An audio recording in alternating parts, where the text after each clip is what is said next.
কুমিল্লার Victoria college ছাত্রী সোহাগী জাহান তনু হত্যা মামলার তদন্ত সহায়ক কমিটি প্রধান সিআইডির বিশেষ পুলিশ সুপার আব্দুল কাহার আকন জানিয়েছেন, হত্যার ক্লু উদ্ঘাটনে জিজ্ঞাসাবাদে বিভিন্ন তথ্য যাচাই করা হচ্ছে এবং সত্য উদ্ঘাটনের চেষ্টা চলছে।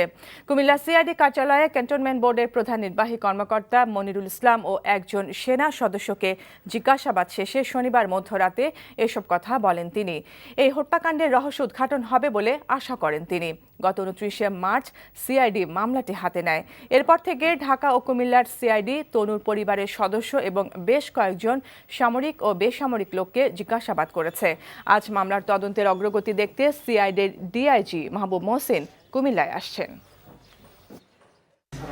জিজ্ঞাসাবাদ করছি, বিভিন্ন তথ্য ভেরিফাই করতেছি, যাচাই করতেছি এবং আমরা আশা করছি এটা যাতে সত্য উদ্ঘাটন করার চেষ্টা করছি আমরা।